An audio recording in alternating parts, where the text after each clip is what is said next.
So I don't believe Sirach is here, which is a shame because he asked a good question. Um, Sirach's question was, what does it mean to have this left environment but a right body? In fact, be a right-centric being,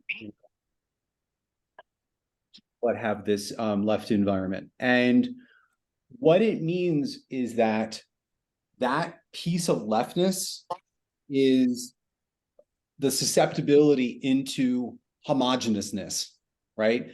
So other people can see that he's busy, right? And kind of pull him into over-focusing, or he could think that he needs to over-focus in his busyness, where it's really this soft gaze, peripheral, relaxed busyness, right? So busyness is healthy for him. It is a protection for him. But whatever piece of leftness you have, right, as a right-centric being, that's kind of where you get hooked and pulled into the left ways of the world. Does that make sense? It's a pretty very nice subtle distinction that I never thought of before, but it's, yeah, I mean, I'm half left and half right, so it wouldn't really apply to me. Yeah, it would. Look at your chart. Yeah, it would. December 31st, 1992, 8:18 p.m. Or yeah, 2018, United States, Washington, D.C.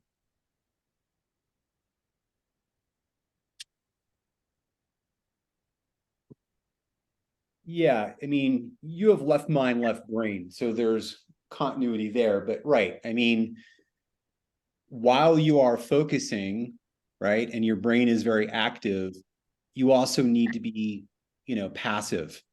The 3 parts left, 1 part right is the couch potato, right? And you're almost that, right? And so people still coming in here. So someone else was saying that it does apply to me, but yeah, I don't know what to say. It's not necessarily a question. Mm-hmm. But yeah, it's always weird to me, like with the right environment, like being passive in the environment, like what does that mean for my work life? Yeah, I mean, I can't give you a specific answer on that. What do you do for work, for example? I'm a writer. Yeah. So I go to a coffee shop and sit on my laptop. Uh-huh. Seems pretty passive to me. Yep. Yep. And do you see that having a soft gaze actually helps you focus?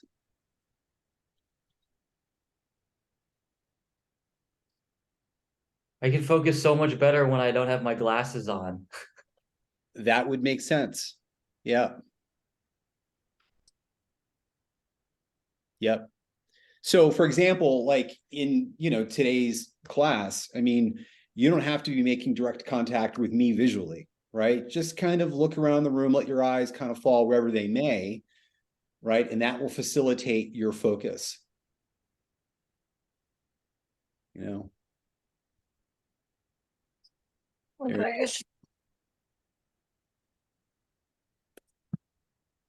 Okay. Is there another question about variable type stuff? Or if not, I can jump to another question that Rachel had asked me. Did you just say 3 parts left and 1 right is couch potato? When it's this. I feel like earlier today, Jonah said quad right tending to be like, so inactive that they could be overweight, etc. Like none of that resonates with me as a quad right or any quad right that I know. Just like, yeah, we're not specifically doing a workout to do a workout, but it just like happens as a part of like our life to be in flow. We just like stay healthy, I feel. Yeah, I wouldn't say that quad right is necessarily sedentary. But No, I feel like a lot of them are land workers, and that's pretty work intensive. yeah. I don't want to pull up examples only because of just confidential reasons, but yeah, but if you can imagine you have 3 parts left here, this one dangling, that scenario is the couch potato. And I've seen it even in the context of a 3420 that's very busy, but needs to balance that busyness with a lot of time just seated, sedentary. So another way to say this is like, it's best to do your work when seated, right? Which it sounds like you are, as a right, you're not, doesn't sound like you're pacing around composing things, right? So, yeah. Okay. Well, if there's not another variable question,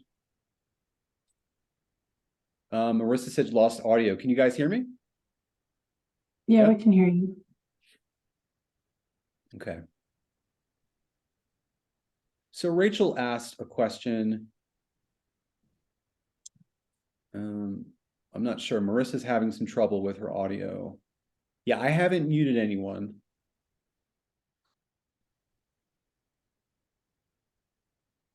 Yeah, sorry, Marissa. I'm not sure what's going on.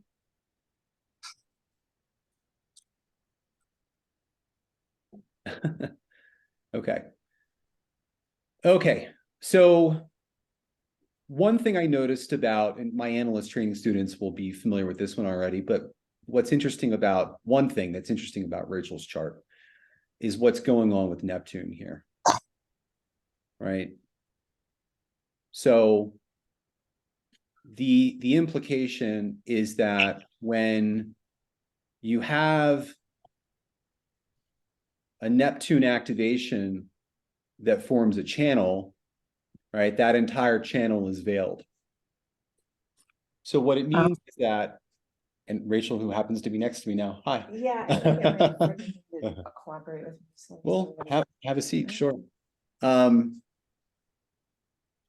We've got the respite crew here. Sorry, Bing Bing. So, Rachel, what it means is that Neptune veils the gate that it's in. And if that gate is part of a channel, then it veils the entire channel. So you don't see how busy you are. Now, I know that you're coming up on Chiron, you're around 50, you've learned a lot about life and who you are and how you operate. You've gotten that feedback. But there would have been a journey for you around realizing, wow, I can really be busy. Sometimes I try to cope with busyness, right? I'm kind of hiding out in busyness. But that's a pretty big implication, because otherwise it appears that this channel will be consciously accessible to you because you have a conscious 34 and a conscious 20, right? But that's actually veiled, right? So just to take a pause there, does it resonate that there was a journey in kind of noticing how busy you can get and kind of lost in that? As I said, I would expect at this point in your life, you're well aware. Yeah, I mean, I enjoyed waiting tables and having like it be like I didn't want to have a not busy night, like it was just so much easier if it was busier. Right. And in life too. Yeah. Yeah, and it can be busy trying to survive, right? Because we're talking about integration, and obviously there's pressure here on your spleen. Yeah. And one of the things about the 3420 is that they're very susceptible to manipulation by awareness center definition, right? So someone comes along and makes you feel safe, right? They can really take that energy, right, for their own purposes. It's a blind, very powerful, but blind energy. Yeah, my adrenals were exhausted at the end of my 14-year marriage from my defined spleened husband, probably because I called him the German robot because he never rested. So I've just hooked into that and went, Yeah. I mean, so the risk in this chart, especially because the 3420 is veiled, is jumping into premature, intimate relationships, right? Being a hurry and just saying yes spontaneously when this really needs a lot of time, right?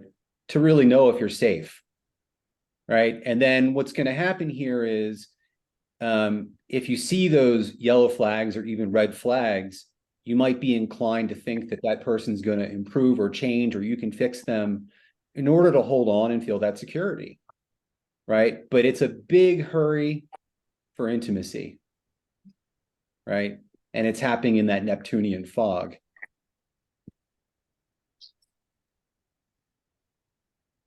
yeah, accurate, totally accurate. Yeah. Can you guys hear Rachel? Yeah. Yeah. Okay, cool. Yeah. Yeah. So that's a big trap here. Would you like to talk a little bit about, I know you did a talk at the HDHD conference about, you know, what it is to be a quad right. Is there anything that you would like to share? I mean, there was that comment that Jonah made. Hanifa didn't Yeah, relate with that. what I didn't, I kind of was, it was really peripheral. I didn't really quite hear it. What was it that he said? I know he said something about I eating cookies and, or sitting on the couch, or what was it? I guess my understanding of what Hanifa was saying is that he's saying that as a quad right, you're very sedentary, right? Is there more to it, Hanifa? Just the tendency to like overdo things, be hedonistic and get overweight. And I'm like, well, I've seen that more with quad lefts than rights, honestly. Yeah. I mean, I think there's so many reasons for hedonism, for example. And one is to cope with openness, right? Another is the solar plexus binary. I do think because people in that binary, that means you have either feeling cognition or touch cognition. You're taking in so much, which you also are as a quad right. Mhm. And you have a lot of openness. You know, it's to kind of like dull that, right? Like just numb out a little bit. And there's all kinds of markers for hedonism. I mean, it's a 6-line, 6-color thing too to check out and escape. You know, drugs are one way to do that. So I always found myself as like a sprinter who liked to do things really fast and then relax. It's kind of like how I saw myself. right, Yeah. that makes sense. Really fast, and then you know, and the other thing here is, you know, the dream of this design psychology has a dream of finally being done with the business of survival. Oh, the pressures of survival. When will they be done? If only there was just a get rich quick scheme. You know, if I could just be done with having to make money and all the things it takes to survive, then I could really relax and enjoy life. Yeah. Yeah. So that's a story. I know that story well because these are my only 2 open centers. Mm. So. Okay. Well, that was the one thing I wanted to bring in about that. So, you know, if you have Neptune defining, you know, creating a channel in your design, then that channel is effectively unconscious, right? It's behind that Neptunian veil. And, you know, that's a hell of a thing with this configuration, you know. Your sacral is always filtering for who you can get close to, right? Who you can co-create with, co-collaborate with, you know, and then you can be really busy and charismatic in the context of that, but it has to start from the emotional clarity first. This is what I call God's cruel joke, 3420 with emotional definition. I mean, that's quite a journey. You know, that's really something. And you feel that tension in yourself to kind of, you know, leap into action, but also I'm sure you've seen how much trouble that can get you into. Yeah. I mean, I felt like, how do you daily drive a Ferrari? You know, like, Yeah. Yeah, you're a Ferrari at a stop sign. Mhm. Yeah. And, you know, lots of implications and consequences to not operating correctly, right? Mhm. You know, burned at the stake by scorned lovers who were never really good for you anyway, but you had hopes that they could be, and that, you know, I can see the problems, but I could fix that, you know, Or adapt to or it. I can adapt to it, or 50. yeah, yeah, yeah. So, Sounds familiar. okay, who else has a question? I Oh, have been wondering. yeah, go ahead. I've been wondering about why, like, all of this software breaks up integration, like, into multiple channels and Mm, multiple compromises when it's called one channel, and all of the Yeah. PDFs that came out about it show the different combinations as like being one thing, like the 20, 30, 4, 57 versus, Yeah. you know what I mean? Mm-hmm. It's a great question. You know, I wish I had an answer for you. I mean, I really don't know. Because I ob- don't think it's just semantics when it shows up as multiple compromises and makes somebody feel like, no, oh, yeah. For all intents and purposes, I treat it as distinct channels. But it's like, I think that what Ra is getting across is that there's a shortcoming when you're missing a few of the gates. Like it really only works, you know, it's all about this, you know, intuitive awareness about the correct behavior to help us be, you know, empowered and survive in our individuation, right? In the present moment. And it really only fully works consistently when you've got all the elements together, right? But yeah, Hanifa, I definitely treat them as distinct, and there's distinct, you know, obviously compromise, implications, all these sorts of things. See, that's so interesting because I feel like when he describes them and has all the combinations, that is like it's one thing. He doesn't describe them as being two separate pieces. And so that's kind of how I've been feeling it. It's like, okay, well, if you've got gate 10, like it's your behavior and your self-love that gets compromised in that situation with that person who has one thing. It's not that you're losing it to all of these different versions of that. They have like all of that ability to have that expression, you know, like Right. someone with full integration. Yeah. So if you did have just a hanging 10, then it could be compromised in all these different ways, right? So I don't know if that's what you're saying. Like there would be a different flavor to the experience of a compromise relative to whether that person has this channel of awakening or perfected form or charisma, etc. You know what I mean? Well, so if they have the entire integration, are you telling me that I'm going to be compromised all these separate pieces in different ways? Or because it's an integration of all four things as one channel, and that's how they live their lives with an understanding and like consistency of all of those pieces, like why would it be different? You're compromised relative to whatever hanging gates you have in integration, right? Right. No, I'm saying if I have 10 and someone has full integration, why would we split it up as being like compromise to perfected form and compromise to the 1034 Yeah. and you know what I mean? You'll Rather than it just being to the whole thing. you'll notice that there are different experiences that you're having around that person that are more relative to like the sub channels. Do you know what I mean? Like, for example, let's say that you're just with someone that's got the 1020. So you might feel self-conscious about your behavior in that particular scenario. You know, you're kind of surprised at how your behavior shows up and you get caught up in self-consciousness around it.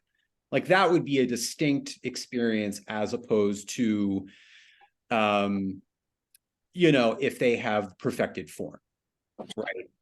And they compromise you in that regard, whatever that would look like. Maybe it's your partner, and maybe the design motif of the house is in their favor. You know, they're sort of usurped yours. I find that any of these kind of splenic things, definitely I have to be careful with because I have an undefined spleen. Like if I meet a perfected form or if I meet like someone, so I'll just show you my chart so we can just make this more clear. But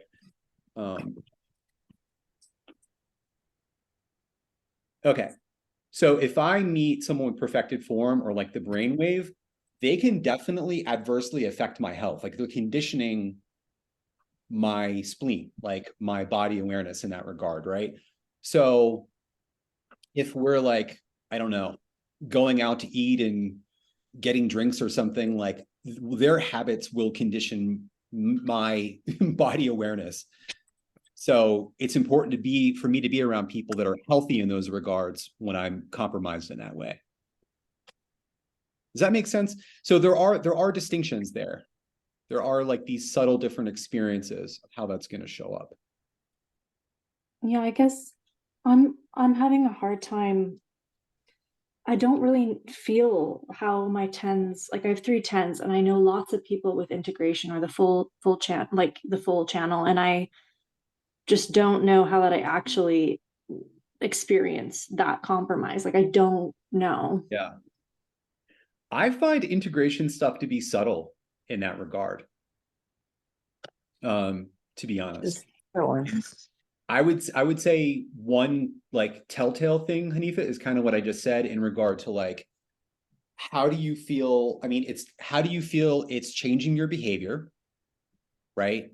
And or affecting your health and well-being around those people. I mean, just to kind of speak to it at the highest level, right? Not to get into the specifics of the different channels there. But there's definitely a health implication and a behavioral change.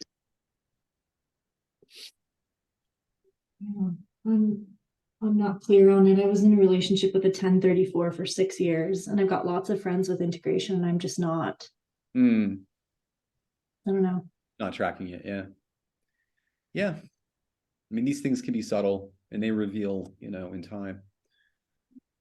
Okay. Who else has a question?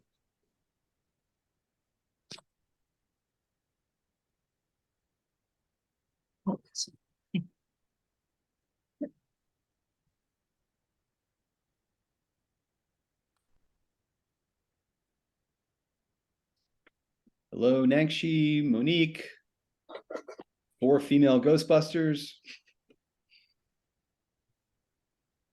I think that's a long one. All right.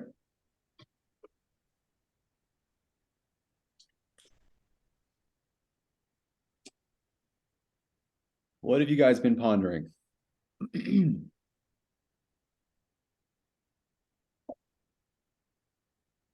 I've been pondering an open center of mine that's hooked up by Uranus transit. My ajna gains gate 23 currently because of the Uranus transit. Yeah, it's definitely affecting me too, man. I'm going through my Uranus oppositions. I've got natal Uranus in 43 connected to transiting Uranus in 23. So I've got some potential powerful Uranian breakthrough insights over the next few months. So we'll see. So you're asking just about like how this. I guess I'm feeling like my ajna deconditioning is like really starting to happen like recently since that Uranus got into place. And so I'm just wondering, like, no, I would think that having a long-term transit defining an open center would like make it feel like it wasn't deconditioning as much, like it was filled up by that channel. But so that's kind of what I'm been pondering. Yeah. Well, so actually, one of the things that can happen is it's a time to really learn about that center, right? And so I particularly see with people with an undefined solar plexus, when that gets defined by a long-term transit, particularly like an outer planet transit, and there's, billions of people in the world experiencing that right now because Neptune is in 36, right? This veiled crisis that we're all in. And we're going to find out what the collective crisis was when Neptune moves out of that gate. It also means the whole world is preoccupied with a change. We're all antsy, we're bored, we're looking for something, right? And that missing 35, right? It's also transforming our sexuality. Gate 36 is, its polarity is gate 6. There's this desire for sexual experience in the 36. So there's a lot of illusions around that, around what that's going to do for people. So what happens is, it's a time to be present with all of that. And, in the case of someone, let's say, that suddenly has the 35-36, it's a time to emotionally purge old stuff, to work through it. In your case, the deconditioning can still happen. What you're going to find is you're going to find mental themes of indecisiveness is one thing. Melancholy, right? Melancholy being this, this discomfort with emptiness, with nothing happening. When am I going to have that realization, that breakthrough insight? But I would say one of the most common features of your experience of this transit is going to be an indecisive mind, right? Because that's the nature of individual circuitry. Indecisive mind. And like myself, I mean, what a time for you to potentially have some breakthrough insights that you can express. Does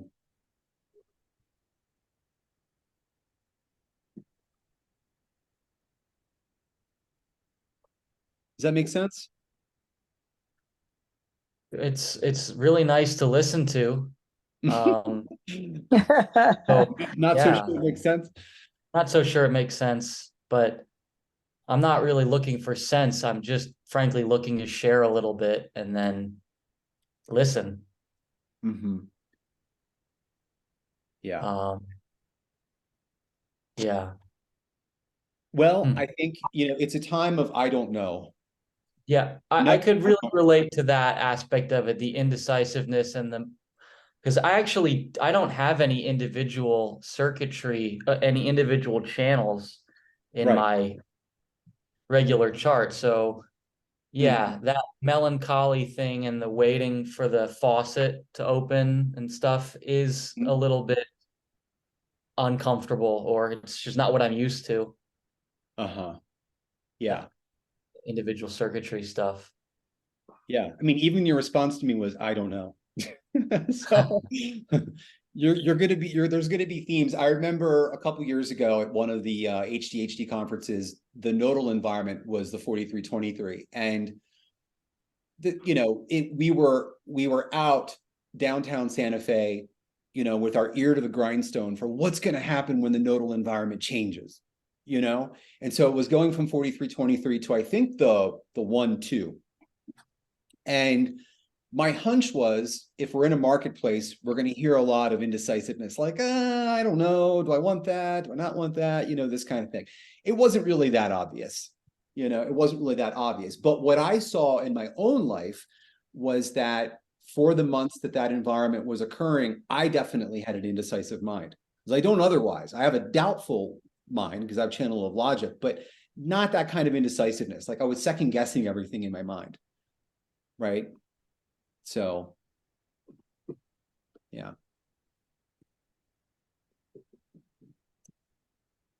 Yeah. Thank you. Sure. Anyone else have questions along these lines, transits or? James, can I just add on when you say the 4323 on the nodal, it's weird for me with 4323, I never feel the indecisiveness. There is always a certainty of I don't know, or certainty of I know.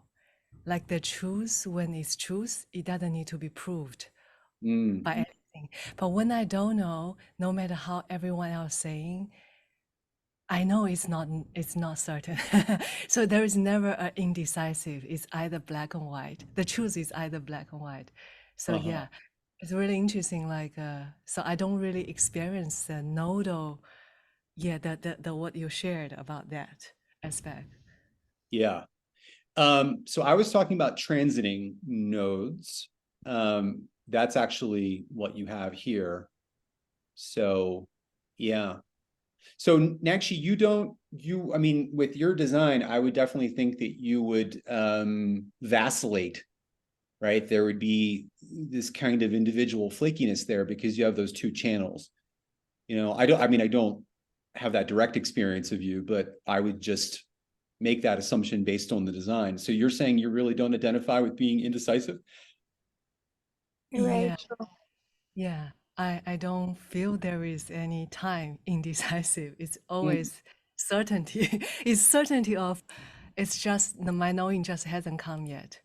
Or my Okay. knowing is already here. I'm already here. Well, I feel like,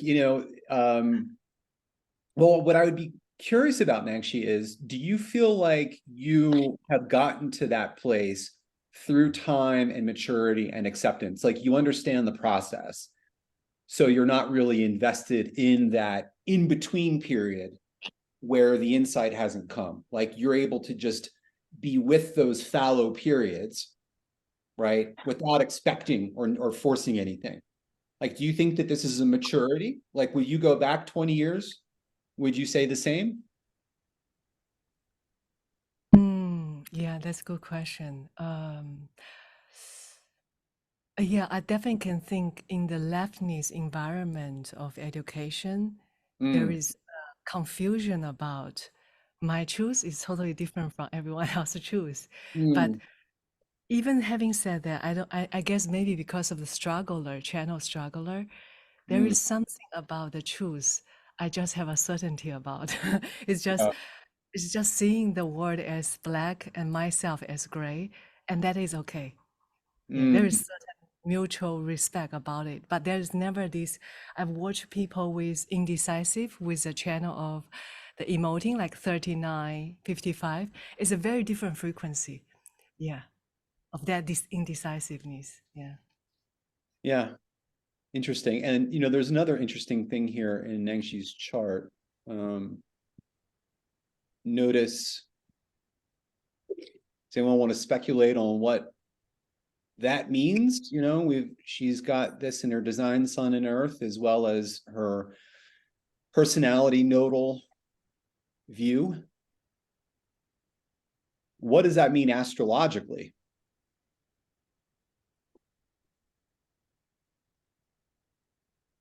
What name would we call that aspect astrologically? Conjunction? Yeah, exactly. It's a conjunction. Yeah. So one thing that it means is that, so the nodes are just points in space, right? And so the neutrino conditioning there is stellar, right? It's coming from outer stars, right? But in Nangshi's case, that is being somewhat eclipsed, right, by the sun and earth placement so close, right? Now, what are the full practical implications of that? I'm not really sure. I don't think we have enough data to say, but it definitely somehow is changing her nodal experience.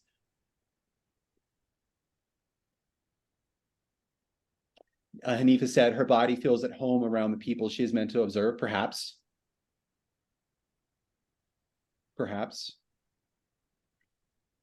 Nangshi, do you have any sense of your experience with this? Is that something that you've tracked?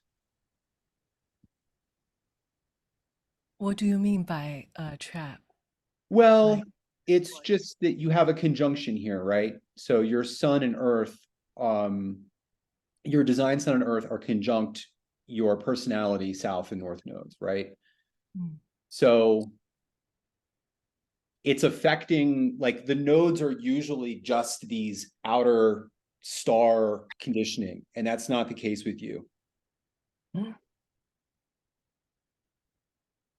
I'm going to follow up on it. I'm going to follow up and look at this from an astrological perspective and just follow up, and I'll drop a note, in Discord somewhere, because I think it's an interesting question that I want to give a little further thought to, but.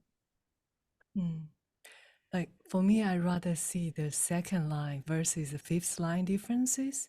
I guess the certainty for me is more the second line. My body has got this second line sort of natural certainty in it. There is a certain like second line thematic about just okay, self-contained with the knowing itself. But the Mm. fifth line aspect, I can see it's to me, it's more about.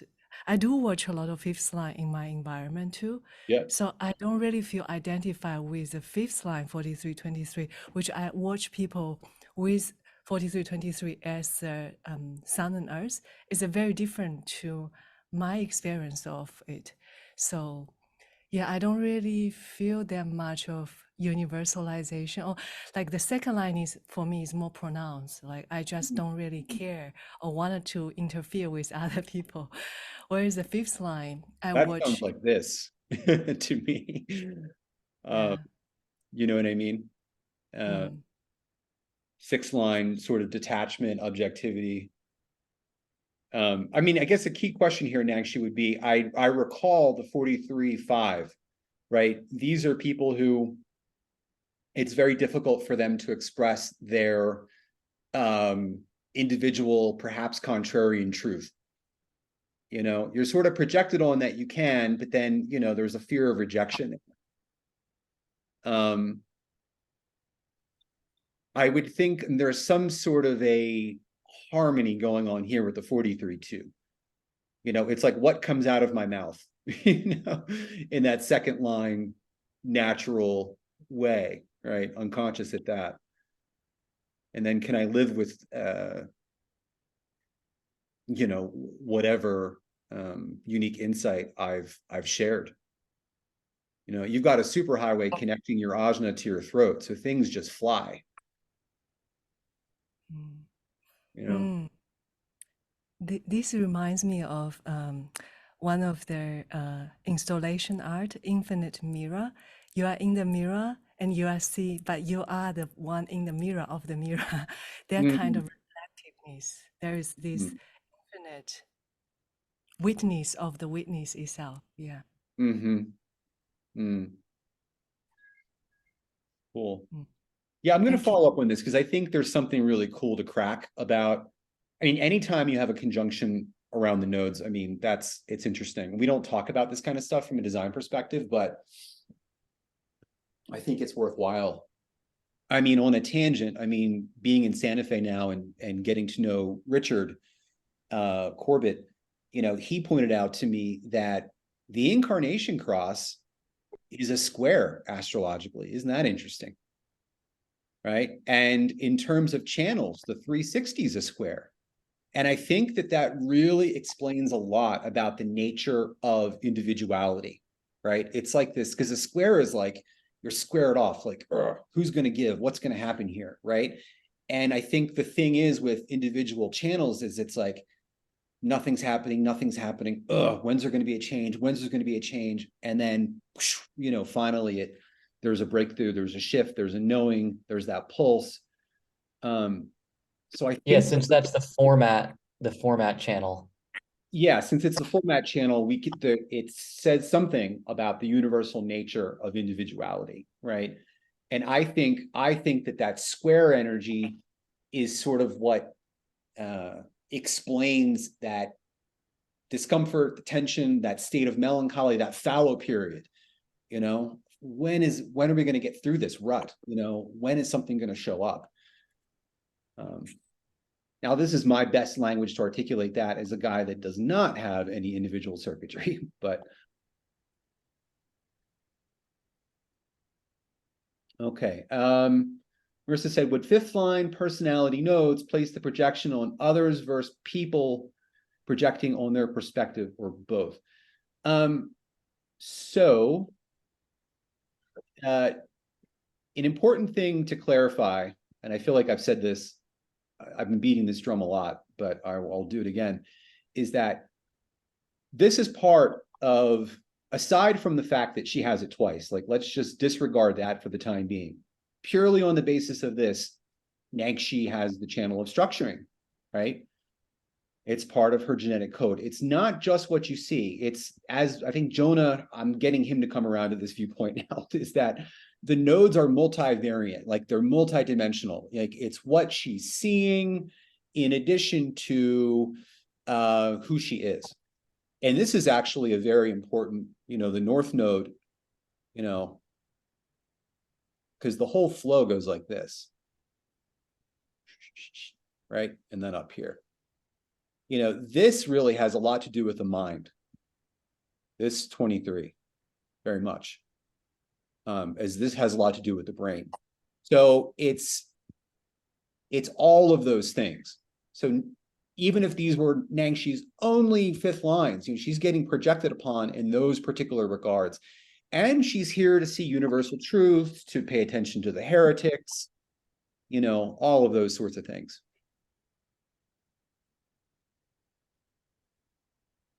You know, and she's looking at a world of all these individual themes as well, right? The ups and downs, the happy, the sad, the emptiness, the fullness, the melancholy, the spirit.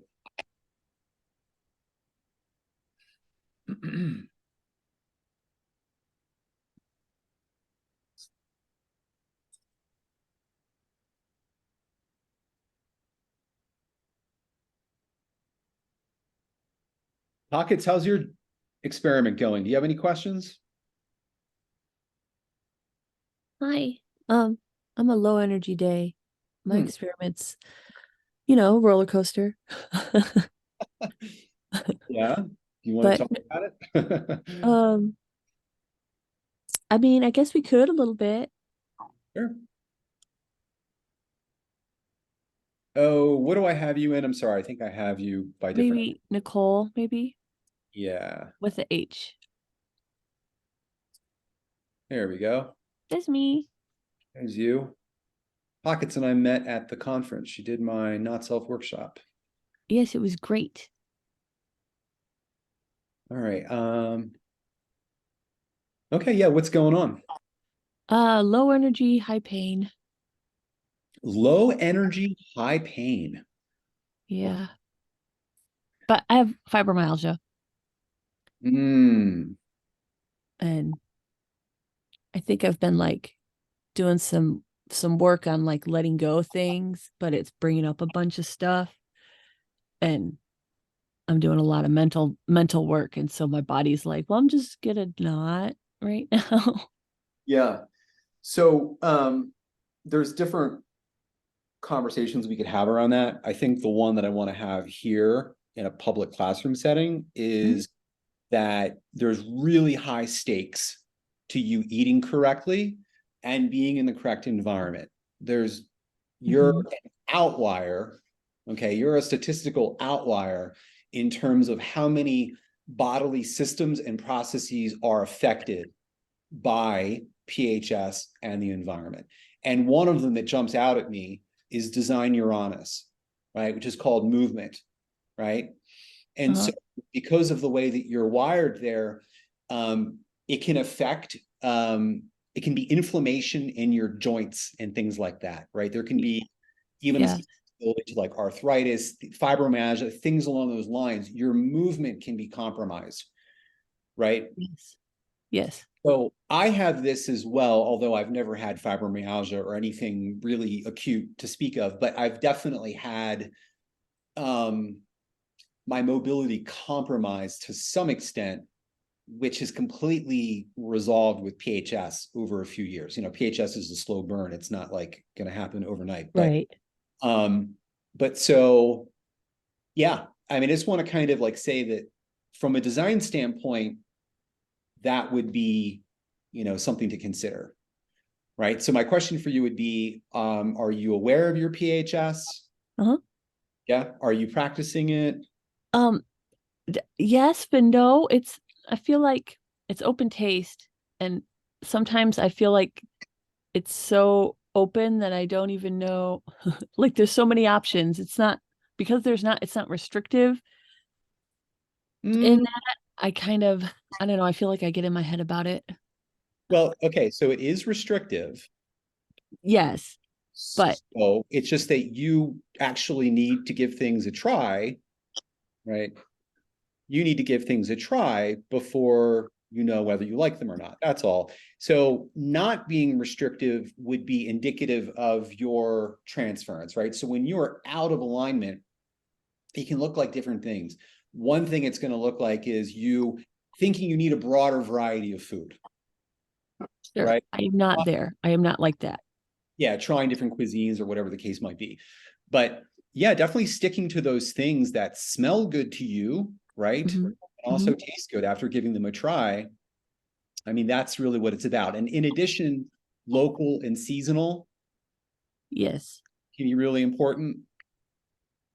Right. Yes. I just moved to Portland, so it's a wet kitchen. And Mhm. the everything in the grocery store right by my house is all labeled like local, Yeah, Portland's a organic great kind of stuff. So and I'm starting a garden. So I feel like I'm moving towards my Mm. PHS, but I don't think I'm there yet. Sure. And don't force it. That's fine. Yeah. Yeah. Just bringing to your attention that, there are implications. And look, it's double-edged sword, right? On one hand, there can be a lot of discomfort if you don't follow it. On the other hand, there can be a lot of boons to your health if you do. I mean, according to Ra, I mean, so this is like, oh, shoot, hold on.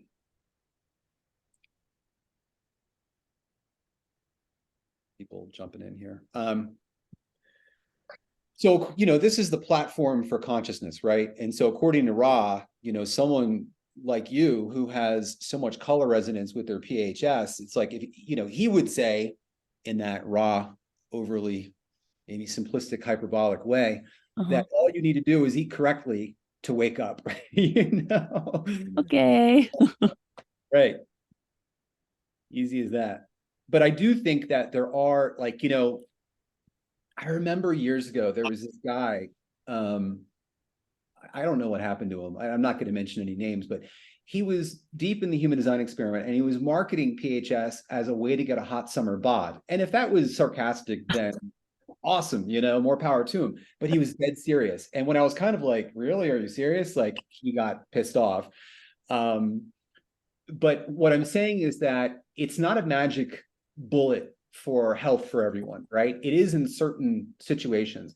It's probably a magic bullet for you because of all those implications.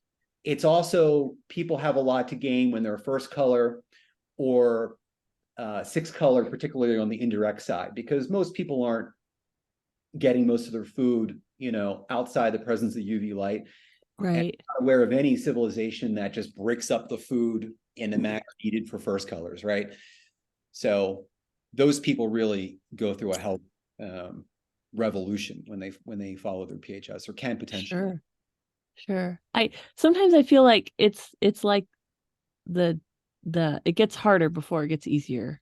Oh yeah, that's totally the case. Yeah. And I kind of, so in my head a little bit, oh, when I move to Portland, I'm going to feel so much better. It's the right environment for me. No, that didn't happen. But it feels like I'm working stuff out that will be better eventually. I'm just. Yeah. Yeah. And, it's really important for you, like, again, just looking in your substructure to, do you feel really clear about having splenic generated authority? Some days more than others, I think. Sure. I mean, that's fair. You're very spontaneous and existential, right? And one of the traps would be for you to be disregarding those spontaneous splenic sacral hits and just soundboarding, listen. Yeah. Yes. Yeah. I do that. Right. It's not about dialoguing, in order to get to your truth. That's the trap here. And in particular, like, I can see in the substructure that it can be difficult for you to maintain your sovereignty with other people. You can really get uncentered by them, pulled toward their truth, right? Yeah. Yep. And this will also heal with the PHS and environment. Hooray. Maybe people don't really hear me. People aren't really getting me. I'm not sure people are really like, I'm not meeting the right people. They're not understanding where I'm coming from, which is so important as a fourth line, right? You want to influence, right? Yes. And there can be the sense of like, oh, like, I have to abdicate a lot. Like, I'm not like finding people that are about what I'm about, right? all that stuff has PHS and environment implications.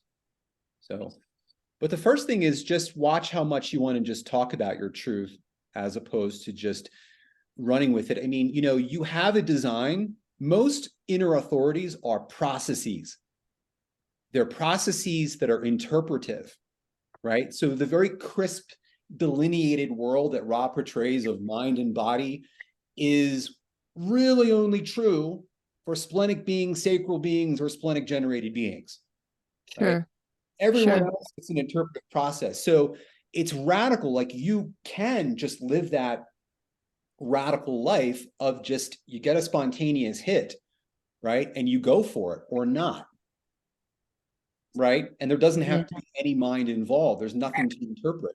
You know, whereas as an emotional being, I'm in a very, I have to really understand my psychology very well as an emotional being, right? Because I need to Right. process every dimension of the decision. The mind is very key in that whole process. I have to think about this implication. How do I feel? I have to think about that implication. How do I feel about that? You bypass all of that. You know, you bypass all of it. And the other thing I would say, strangely, right, and this could be my own failure to track it accurately, but what I have noticed is that the intuition does not always seem to be firing with the sacral. Sometimes what happens is you'll have the energy, you know, sacral saying, you know, uh-huh, and then later on, you get goosebumps or a chill or some sort of a inner knowing that flashes in your consciousness that says, no, don't proceed, right? And when that happens, it vetoes the sacral, right? The spleen always vetoes the sacral, right? Uh-huh. The sacral's dumb. It's just allocating energy. Here's where your awareness is. Yes.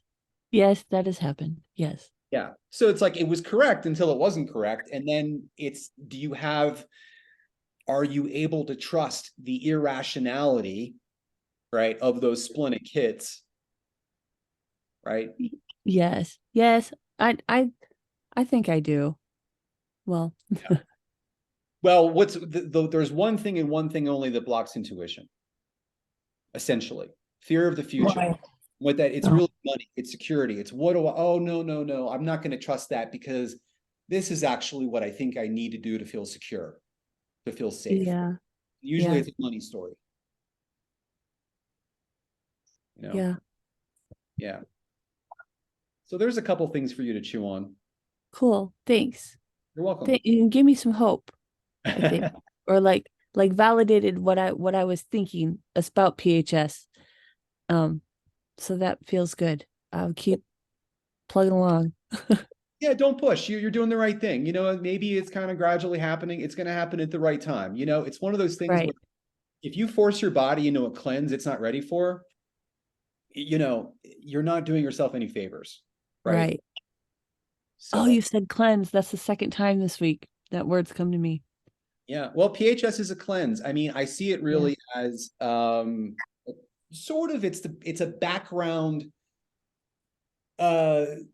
it's sort of trauma release in this very subtle background kind of way, because what it's doing is it's excavating the not self. So when you're really ready for the PHS, you know, you want to kind of refer back to any notes you took in that workshop, or we can talk about it further, because your mind's going to start screaming louder, right? Those traps are going to become more prevalent. Oh, I think I'm there then, because my mind has a lot to say about a lot of stuff. Cool. Well, we can talk about it at some point. Cool. Well, thanks, James. Yeah, you're welcome. Just catching up on the chat. Marissa said, can you speak to Uranus's movement in reference to PHS a little more? What exactly does that mean, or when do you look for? Are you specifically okay? So, yes, it's the health implications that I just referred to with pockets is just based on the fact that she has a fifth color here and there's a second color here, right? So we call that resonance. Okay, in the field, in the branch of human design called color resonance, harmony is resonance, resonance is resonance. You just use the one term, right? So there's resonance there, and that means that what this represents in all regards, behaviorally as a 14, with power skills, right? With all this surplus of energy to pour into the right direction, that is being affected, as well as the physical, biological implications, which have to do with joint mobility, right?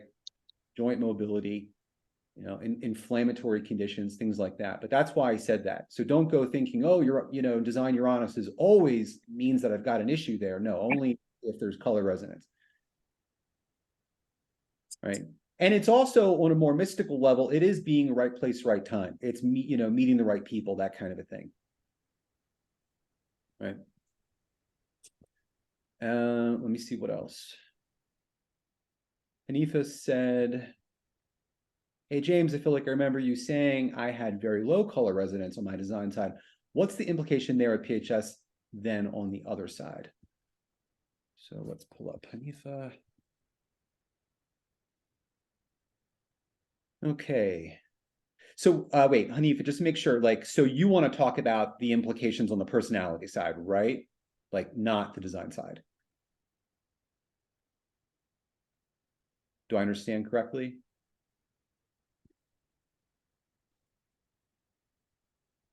Sorry, I couldn't figure out how to unmute myself. No, just like on the other hand, compared to pockets being so much. So still on the design side, talking about PHS and health implications.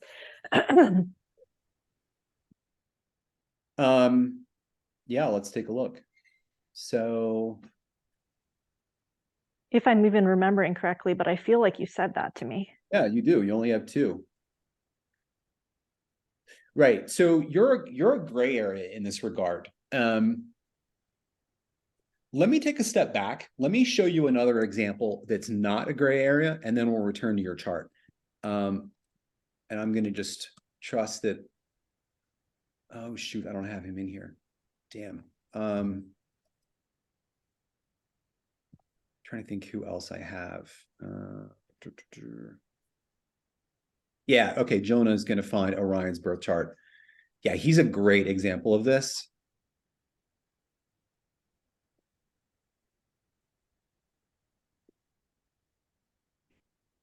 I actually might have him on my phone. Let me see.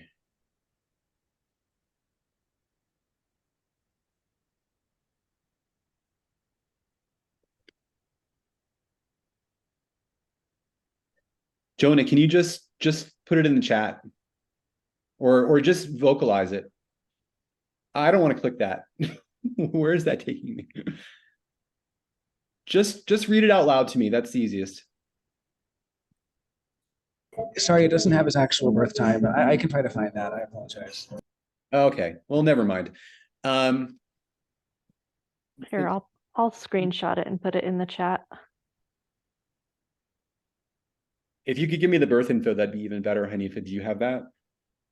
I don't think that these little human design HDH2 things had the birth info on them. Okay. James, I've got it. Okay, cool. Thanks, Name. I was just hanging out with Orion over the weekend with Richard and Brandy, and we were just talking about this whole thing. It's pretty fascinating. Go ahead, Name.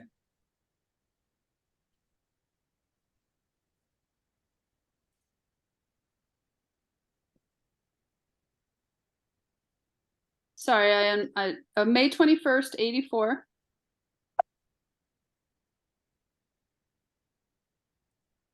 Okay. 2230. Uh-huh. I'm gonna spell it United States, but it's in New Jersey. PASSAIC.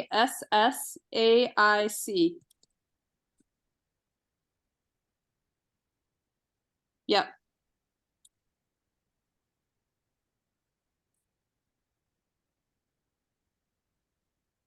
Okay, so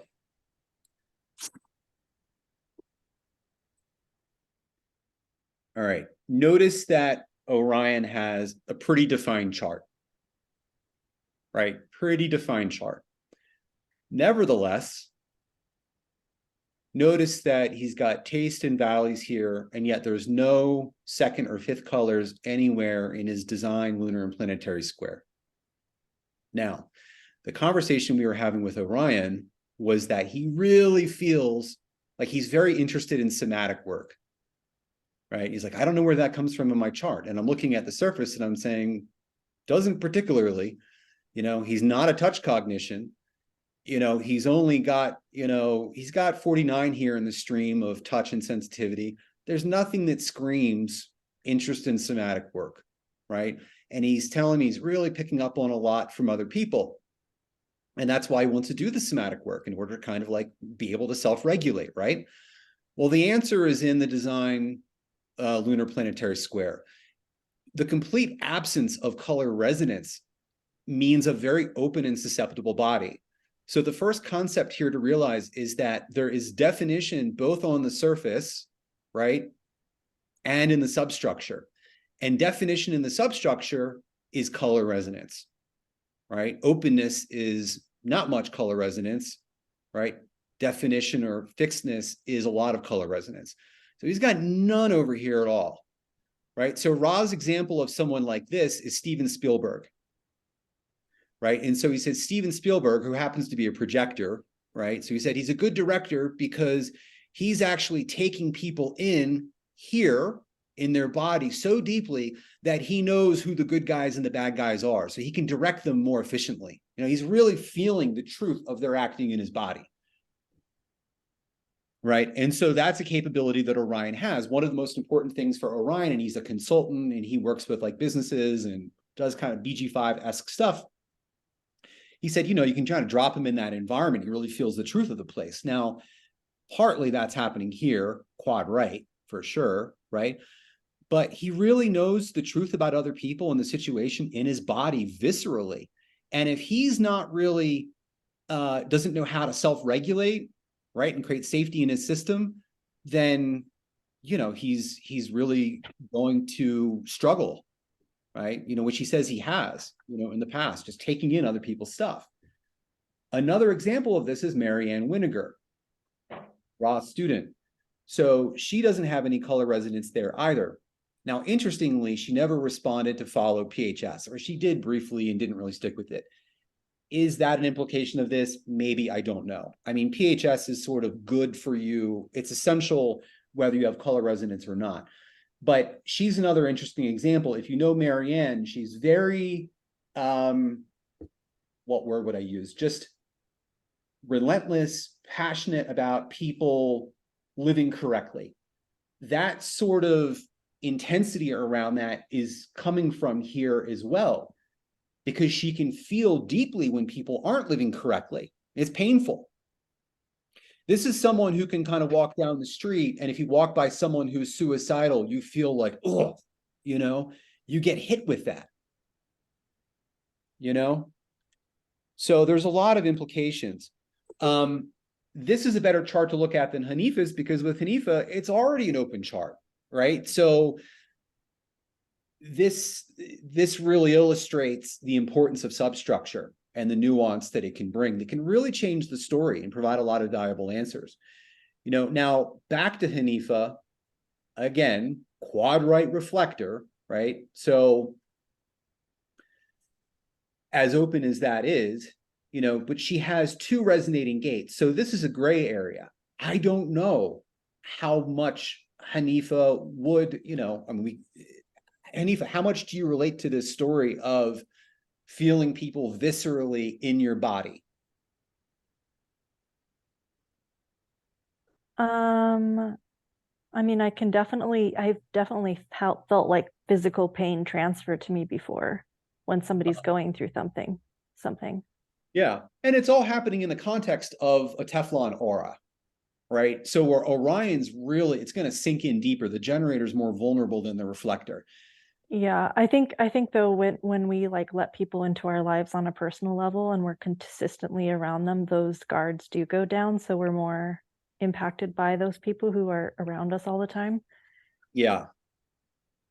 Yeah. So James? Yes, Kyra. I just had a reading with Kamut.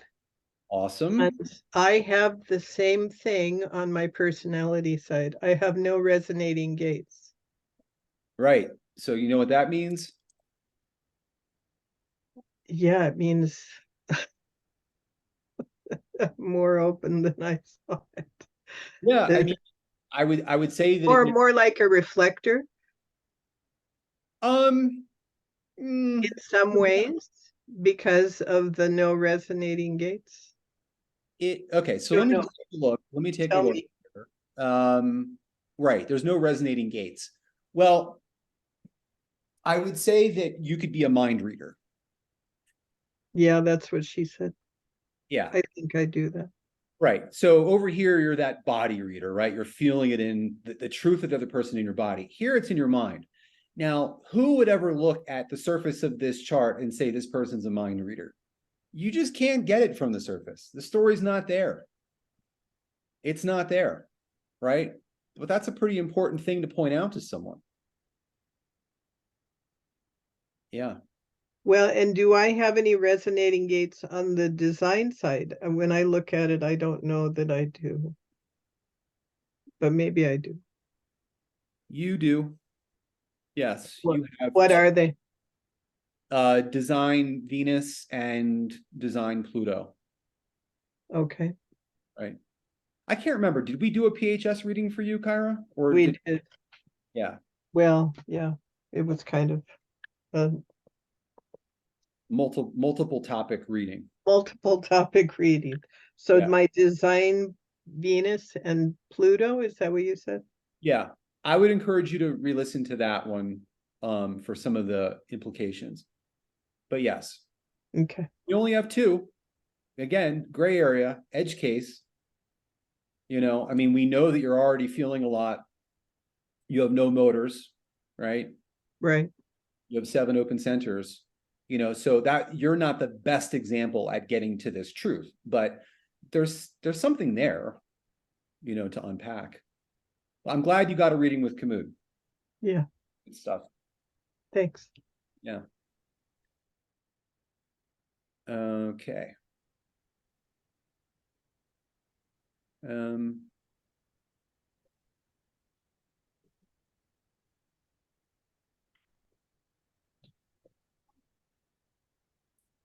I mean, Nangshi, mind reader is like a psychic ability, right? You're literally reading someone's mind. Yeah.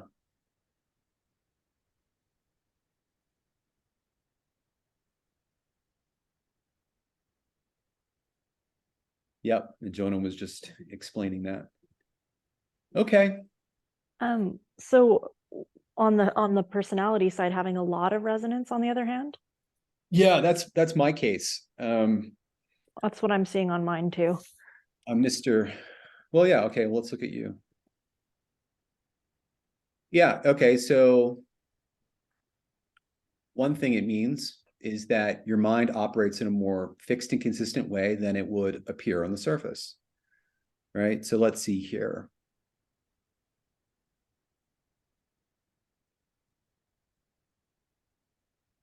Lots, yeah. Yeah. I mean, I see this. I mean, it starts to become pretty rare when you have 7+, like I have 8. But yeah, I mean, Hanifa, we know that, you know, and what's interesting, Hanifa, is you have no resonance with your view. It's all with your motivation. It's all with your thinking, right? And a lot of 5th colors here, right? And what that means is there's a process by which you go to the transference, you go to the other side in a larger process by which you know what to hope for. It isn't a problem. It's just a process. But isn't that like also the judgment sense doing that? The judgment sense is not a fixing thing. It's a judgmental framing, you know, universal judgments, you know, again, thinking of where it arises from, where it correlates. I honestly feel like people get tripped up when trying to think about the sense and reconcile it with the motivation. I don't know that it's fruitful, but it's a little bit different, you know, but you want to be thinking of, you know, hope as a hope person, opposite of me, as a guilt person, you know what will change on its own.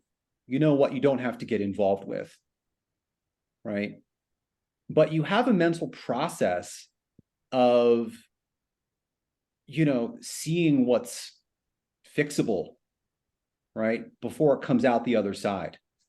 It kind of makes a left turn before it makes a right turn, but it's a lot of susceptibility toward guilt. So you just have to be careful where you're coming from, right? Obviously, it's strategy and authority is what lets the motivation flow and emerge correctly. When you're trying to come from a hopeful place, and certainly when you're trying to come from a guilty place, then it's problematic. But no resonance with your view. It's all about your thinking style, this very differentiated thinking style. Much more differentiated and consistent and fixed than would otherwise appear. And I don't know you very well, but I do have a sense of that with you. So, yeah.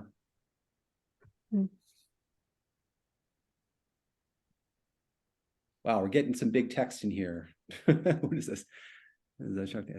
Yes, it's judgment is the essence, of the experience, the universal essence. Yeah, I'll let people read that themselves. All right, any final questions before we wrap up for today?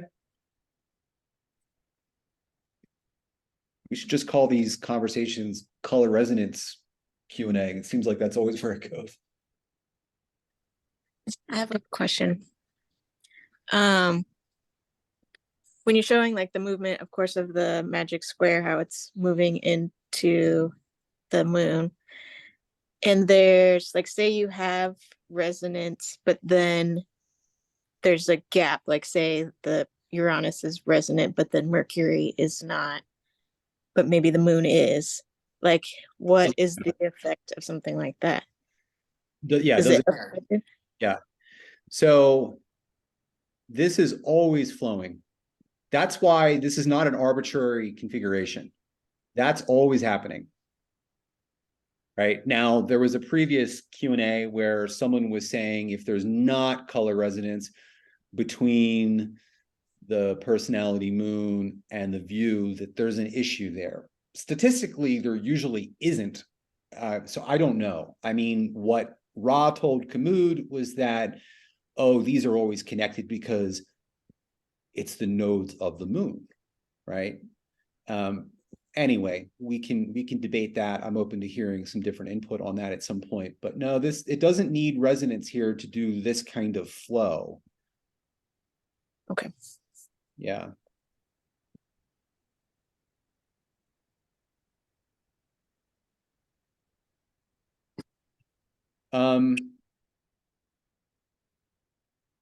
I didn't quite catch what you said about joint mobility issues and where that might come from. I have hypermobility that leads to a lot of issues for me.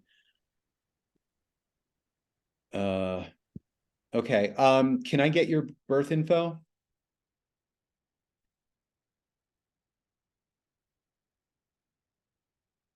Or do you not want to?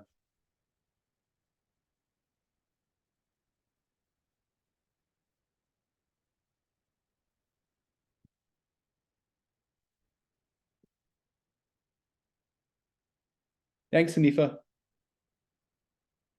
4 female Ghostbusters. Do you want me to look at your chart or? Yeah, it's in the chat.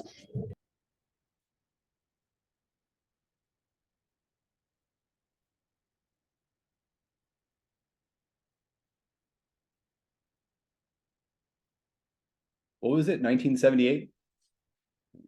1976. Okay. 1976 and at midnight and 10 minutes. Okay. Where at? Orem, Utah.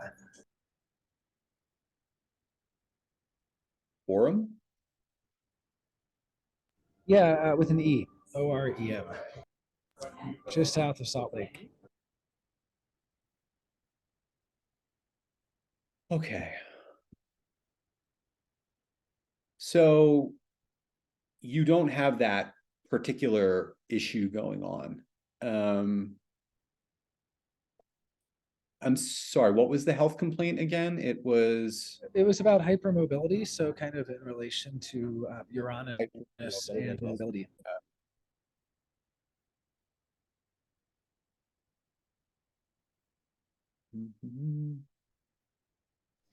Hey there, Liz. It's a fun name. I always smile when I see it. Yeah, I don't know, Liz. It's not, you don't have a design Uranus issue. I'm not sure what to attribute that to, hypermobility. That is a lot of logic. That is definitely something. This is across the see service, often. service person, right? Yeah. Anyhow, I'm feeling like my energy is waning, so I'm gonna wrap up. But yeah, I enjoyed it. Hopefully you all did too. Thanks, James. Yeah, I enjoyed it. Thank you. James. Good vibes, good information. Thank you so much, James. I'll see you back at the pad in a little bit. Yep, you're all welcome. Thanks.